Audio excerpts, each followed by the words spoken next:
토론회에서는 북핵 등 외교 안보 문제도 중점적으로 다뤄졌습니다. 사드 추가 배치, 북한 선제 타격론을 두고 공방이 벌어졌습니다. 이어서 이준음 기자입니다. 외교 안보 분야 주제 토론은 시작부터 사드 추가 배치를 놓고 불이 붙었습니다.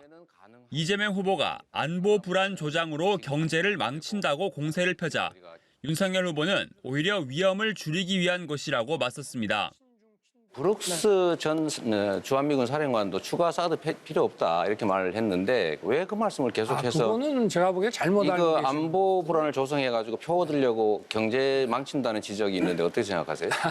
안보가 튼튼해야 주가도 유지가 되고 이 대한민국의 이 소위 말하는 어떤 국가 리스크라는 것이 이제 주는 거고요.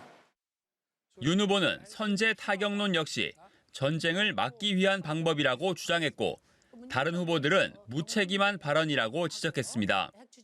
킬체인은 전쟁을 억제하고 평화를 지키기 위해서 하는 것이고 그 적극적인 의지를 우리가 드러내는 것, 천명하는 것 자체가 전쟁을 막는 것이죠. 이제 대통령의 언어가 저는 아니라고 생각하고요. 근데 선제 타격 운운 자체가 그거는 전쟁하겠다는 선전포고가 같은 거예요. 사드 추가 배치 불가, 미국 미사일 방어 체제 불참, 한미일 군사 협력 불참, 현 정부의 일명 대중국 삼불 정책에 대한 견해도 갈렸습니다. 저는 적정하다고 생각합니다. 그러나 우리가 경제적 협력 관계를 벗어나서도 안 되고 벗어날 수도 없기 때문에 가급적 우호 관계를 유지하는 것이 바람직하다. 그러나 지적할 건 또 지적해야 되겠죠. 그런데 그 산불 자체가 너무나 문제가 많은 것 아닙니까? 우리가 자주 국방, 자주권을 잃어버린 그런 정도의 아주 심각한 수준의 그런 이야기들입니다.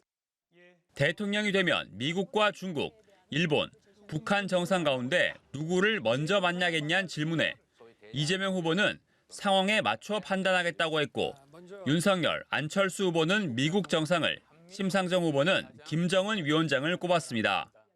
연합뉴스 TV 이준음입니다.